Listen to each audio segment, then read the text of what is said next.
Alabama's players come down here, maybe concerned whether the focus was as good as it should be, as sharp as it should be. A players-only meeting that McCarron said was huge. Saban wondering about the preparation. Notre Dame loose. Be unafraid to make mistakes, said Brian Kelly. Be aggressive. Go take it. Don't wait for them to give it to you. But the problems began almost immediately. McCarron was sharp.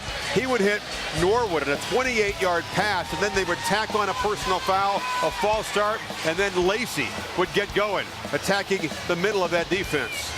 And he set the tone. I mean, didn't he? He came out physical, came out running the rock hard, and I don't think Notre Dame knew what to do after this point. And every time you see him running the ball, you see arms trying to wrap him up instead of getting a good piece of him. Another thing, the offensive line blew the defensive line from Notre Dame off. Every time one of those backs run the ball, they could go 5 yards without even being touched. There's Chance Warmack at guard. It's going to be a high draft pick, blowing people away on the left side as he did all night. Yeah, and you saw Te'o trying to get up and make plays, but every time there was a body on him. And this was a huge play in the ball game, a very questionable call on Alabama's second possession.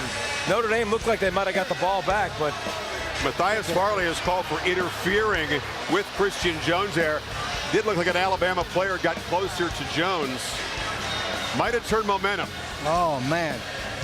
Pac-12 officials. Coach Kelly was almost having a heart attack on the sideline. I was standing right next to him, and he was arguing with the guy. And I really think Alabama got a break there. That wasn't a good play.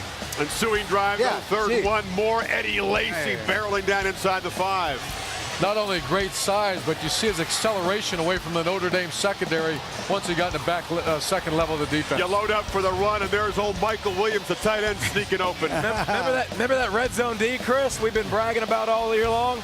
Step up, play the run. Mr. Te'o, right behind you. Yeah, Manti a bit on the play fake there. Also missed more tackles tonight than he had the entire season. So it's 14-zip. Bama, again, can't put together a drive. McCarron just keeps winging it. And Amari Cooper, the Miami native, would have a big night. And that guy is an All-American, I guarantee you. He looks quick. He is quick. He's only a freshman. Oh, what a player. That was one of 4 post-corner or corner routes we saw in the first half. Look at the first quarter yardage, 202 to 23. And here is that first play of the second quarter. It's the other true freshman star, TJ Yeldon, barreling in 21-0. Most people felt the game was over at this point. Turn out the lights. It was over. I mean, it was over after the first quarter. But this is what you saw from Notre Dame the whole first half, Chris. Where's the running game? I mean, this is a team that was built on the run all season, and all we saw was drop back pass. Devaris Daniels made that catch, and then T.J. Jones, but Blues swats it away. Good work by the corners, and they kept trying to go after. Steve Milner is one of the best cover corners in the country. Sure. Hey, a running play. Hey. They got 20 yards on that first down. But if you remember when Coach Kelly started the game, he talked about the team making the fewest mistakes would win. You said that the Golston scrambles had no effect tonight on their team speed. Right. Earlier in the year, I watched Golston play. That's a first down against a lot of the opposition they played. And remember one thing about this. Notre Dame did not play their game. And they were just... That's not Te'o's game, missing tackles. Third and short, a situation where Notre Dame usually thrives. Missed tackle for a loss, and this is what it turns into. Yep, final minute of the first half. If it wasn't over before, this put the seal on it. A touchdown to make it 28-0. Jones made the catch, got out of bounds, and then Lacey. Two spin, circle button, two, and he dives to the end zone. He's got a great future in the NFL. Great future. Great size, great this may be his last game for Alabama. And think about it, though. You're so worried about getting run over as a defensive player, and then you got a guy at 230 pounds. He catches the football. He's got a full head of steam, and then he spins off you. So 28-0 at halftime. Here's what Brian Kelly had to say. Really have grown accustomed to seeing all season. Where do the fixes need to come in the second half? Maybe Alabama doesn't come back in the second half. It's all Alabama. I mean, we can't tackle them right now, and you know, who knows why? You know, they're big and physical. I guess I do know why. It's just that our guys have not tackled the way they have all year. We got to go in there and we got to get after it and play with some pride in the second half and try to get this thing closer so we can try to find a way to win. Well, they needed something out of the first drive in the third quarter, and Golson would connect on a few passes to get him in position here. DeVaris Daniels back after missing some time with an injury. He'll get the first down the sideline. So there were some positive moments for Golson. Absolutely. He actually, in the second half, completed some passes. But the one thing is, the defense, you could tell the way they were playing, they lost confidence in the offense because the offense wasn't moving the ball, and it just got out of hand. Here's a 9-yard gain for T.J. Jones, so they get into Alabama territory. And then Clinton Dix is going to make a great diving interception here. I don't know why Notre Dame's attacking D. Milner. I mean, this is one of the best cover corners in college football, and time after time went after him, and you see what happens. Great deflection. He almost gets the interception himself, and Dixon comes over and tap dances right there on the side and gets the pick. And any chance they had, 28-7, maybe you get some mojo going. That closes the door for good right there. Notre Dame tried to beat Alabama with Golson. No way. No way. Well, Kelly felt like they needed to be bold and aggressive and change what they'd done throughout the season. Obviously, it didn't work.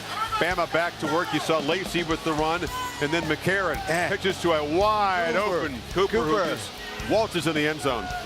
But, I mean, how much time do you need? First of all, great job play action because you're running the football. But McCarron, watch him step up in the pocket, but then there's no second level of pass rush. Great job, slow developing play. Amari Cooper coming across, and he walks into the end zone. That's pretty good, right? 69 unanswered. We wondered if they would get at that Notre Dame secondary, which, because the front seven had been so good all year, people really hadn't exploited. Golson hit Jones for a pass down inside the 5-yard line, setting up 1st and goal. Nice work by the receiver just to get the foot inbounds there. And finally, the Irish breaking a streak of 69 straight points by Bama in BCS championship games.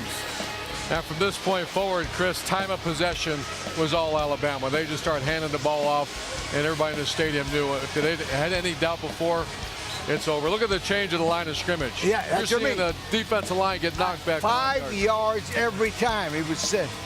Boy, Lacey, right, look so at it. Powerful, and shows his elusiveness as well.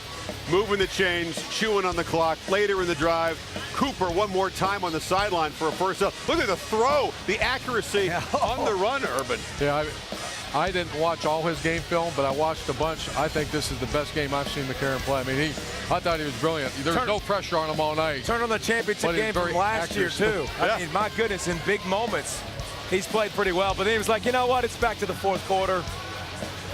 Let's give it to number 42.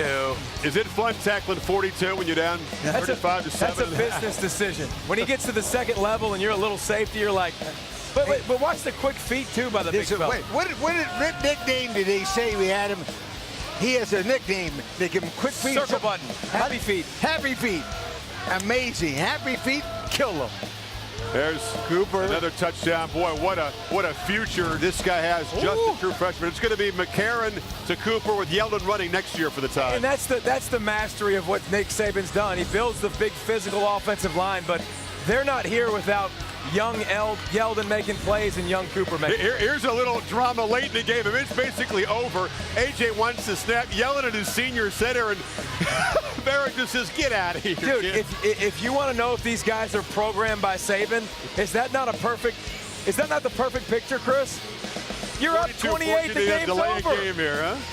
The game's over. And you got a center blocking a 330-pound nose guard all the time. You don't want to be jumping in the middle of that one. Right. Look at Barrett Jones. Yeah. Don't try me.